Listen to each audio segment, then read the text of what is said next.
Dibby. My name's Dobby. And welcome to Educraft episode 6.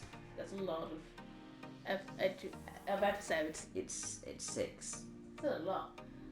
Well, I was going to, because do you remember when Dobby gave me this mending book? What did I do for you? I don't think I should show it on camera, but it was when you did something, I don't know. Yeah, I did something for you, and in return I got a mending book. It was my villagers, you came and got me some stuff. Oh, was it the carrots I gave you? Possibly. I don't know. But I was going to put the mending book on my pickaxe, the fortune unbreaking efficiency one. Which one goes in first? I think the tool goes in first. Put that in. And then I can get a mending on it. So does that mean if it's in my hotbar and I get XP? You need to be holding it. Okay. Woo! I got it. Yay!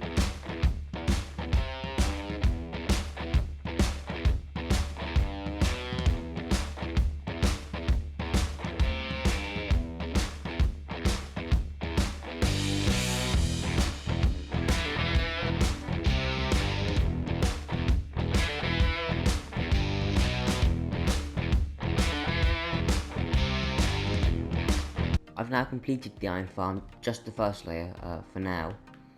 I'm not going to finish the other ones today because this was a lot of work because it involves 20 villagers. 10 there and there's 10 there. So yeah, as I said last episode, designed by Silent Whisper. Just for a bit of geography, that's my witch farm there.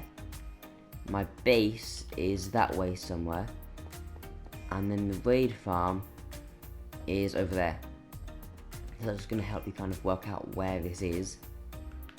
As you can see here, it's pretty good. I haven't like specifically been acting here, but just as I've been cleaning up like the villager breeder, there was a lot of blocks left over from that. Just as I was finishing the farm, putting the second layer and everything, golems spawned. So yeah, I've got quite a lot of iron now. And I've been composting the roses, or whatever flowers they are, into bone meal. I'm just going to have a look up here, then we can see if we actually get any to spawn while we're watching. There you can see that one is falling in now. Wonderful. So yes, it was a lot of work. Village transportation always takes a lot of patience. And speaking of patience, there's someone who has been very patient with me. The person who placed the sign back in my base all those episodes ago, who wants to make a business with me. And I think it's about time I met up with them. So, what he said last time, I think, was he just pressed the button and then that little robot on the wall should come back. So let's give that a go. Excellent. Have you come to a decision? Not quite. See, I don't actually know how valuable it is to have you as a business partner. So I'm going to test you. Alright then. Question number 1. Your products are in high demand and you can't keep restocking in time. What do you do? I raise the price assuming I'm the only one selling them. If I'm not, I try to strike a deal with the other seller to merge our shops. That way I only need to restock half as much. If I'm turned down, I simply hire someone to gather resources to restock for me. Number 2. Your shop hasn't made a single diamond. What do you do? Give out free samples so people realise what they're missing. Alternatively, if it's just one product that isn't selling, I package it with a successful product to be sold together. Number 3. Assuming I agree, where do we build a shop? So glad you've asked. I found the perfect location. In fact, you can meet me there now. The coordinates are 500. Oh, okay then. Yeah, I guess I'll have to go there now. Finally, I'm going to meet him in person. This is exciting. I'm excited. I want to see what he looks like. There he is.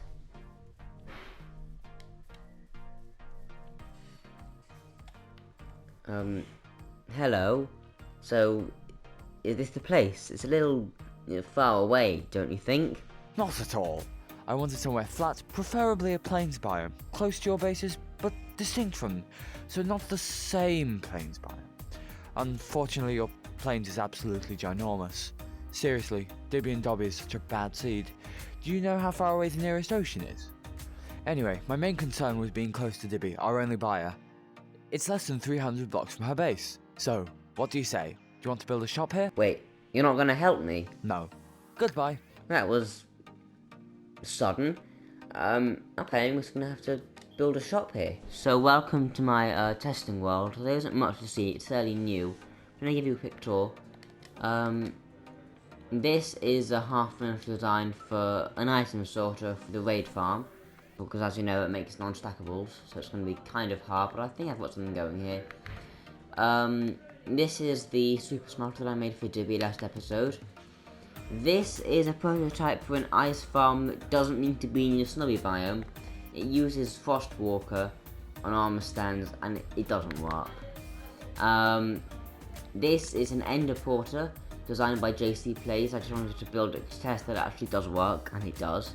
And this here is a 1 wide 3x3 piston door. I know there are better ones and smaller ones and faster ones, but this is mine and I like it, and it's nice and thin. You gotta like that.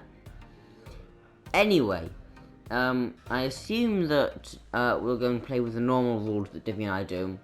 So 1 diamond buys you a 20 by 20 by 20 plot of land. And I'm thinking I'm going to do something like a mall or a shopping centre. So there's going to be lots of different shops. So this is going to be for the raid farm, the witch farm, and possibly the iron farm and any other villager type farms. So I looked at these guys' faces to try and design this. It's mainly pillager, because I have more pillager farms than villager farms. But I kept them monobrown. And the Vindicators have blue eyes, but I gave them green eyes. And the entrance, if you just take this pimple here and you push it, then the nose opens up and you can walk in. So in here is going to be whatever you want. And then the way out is harder, so it's clever. It traps you in here. So you have to find the way out. There's a little button hidden down there. And if you press it, then you can get out. So the exposed redstone, honestly I don't really care too much because all the products are going to be back here. It's not that big of a deal. It's symmetrical, apart from the pulse extender there. So I'm okay with it. Obviously, it has to be lighting. I would prefer sea lanterns because it's supposed to be white, but I don't have any of those, so I went with glowstone because I have that from the witch farm. And the result is that on the outside, they look like they've had way too much coffee. Also, the nose sticks out on the sides, but not on the front. Partly to show you where the entrance is, and partly because if it stuck out, there need to be pistons here, and there can't be because that's part of the face. So, as I make more farms, I might add other modules like this. This is only, I think, 10 by 10. So I can fit 4 of these into my 20 by 20 plot. And yeah, so, this is just different types of concrete. So I guess the only thing now is to get started. And we're done. Here it is built on the Educraft world. Exactly as shown before. So inside, what I've added these lanterns here because sometimes you would fall in when you went to press the button, and there's one here just for symmetry. And I thought to put in the barrels. You can read the signs, pause the video. They're not that funny, but I'm not a funny person, so there you go. So each side of the shop is a different farm. And I'm also going to kind of cheat, and the string from my spider farm I'm going to sell here because I don't have a space to sell things from the spider farm, and I had extra string, so yeah, I'm going to do that. Crafting table in the corner just for convenience. And yeah, that's pretty much it. All I have to do now is actually stock this place. So we are now done. The shop is stocked and named. So if we go in here, welcome to the overly caffeinated Illager, because the glowstone. Yeah, get it? There are some incomplete stacks in all the barrels. That's just for storage. I mean, you can buy them if you want, but it's the same price, so I wouldn't recommend it. So I didn't have much iron, just because I couldn't bother to ask there for a long amount of time. And then here, I might have gone a little bit overboard with the string from the spider farm. Maybe, because the iron farm doesn't make much bone meal at all, which is why it's 2 diamonds for a stack. And I wanted a full barrel, so I did that. Here we have a full barrel of totems, which I think will be the main sellers, so it's good to have a lot of them. And over here, like I said, incomplete stacks, not for sale. So emeralds, I don't think she would use them a lot, which is why they're cheaper than the arrows, because she doesn't have infinity. So that's why they're only 1 diamond for a stack. And over here we have the potions. Healing and swiftness potions are a lot more common than water breathing and fire resistance at the witch farm. So that's why the prices are different. And obviously because we use some fire resistance potions in the nether, there's a lot less of them at the farm, which is why there's only 3 and then a lot of everything else. And there's more healing and swiftnesses back at the farm, but I didn't have enough space here because there's only 1 barrel. And these are the assorted powders. And there is a chance I dipped into my own supply of redstone dust. Maybe. Yes, it's probably a bit too much, but it doesn't matter. And then there's all of these. And we're just going to gloss over the fact that there is a vast quantity of white powder inside the giant nose. Just don't think about that too much. And it turns out that after editing what we've got so far, it's nowhere near as... That's my face. It's nowhere near as long as I thought it was. So we're going to do something else. We're going to summon Herobrine. I know what you're thinking, what is this, some clickbait video from 2012? But trust me, right, I think it is going to be entertaining, and it is real, just, yeah, wink wink, watch to the end. So I've set up this down here, and obviously, as I'm sure you know, the well-known method for summoning Herobrine is using gold. But here's my reasoning, right?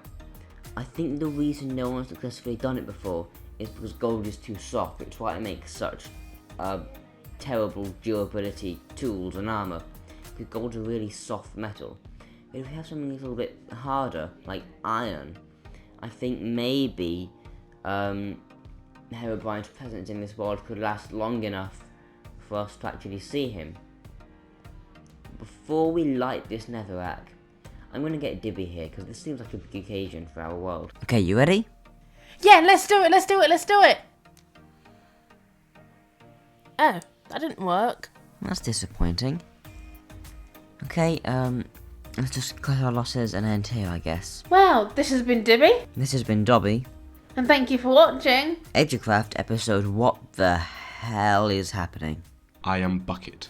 Who are you? Dibby, Dobby. Until next time we meet.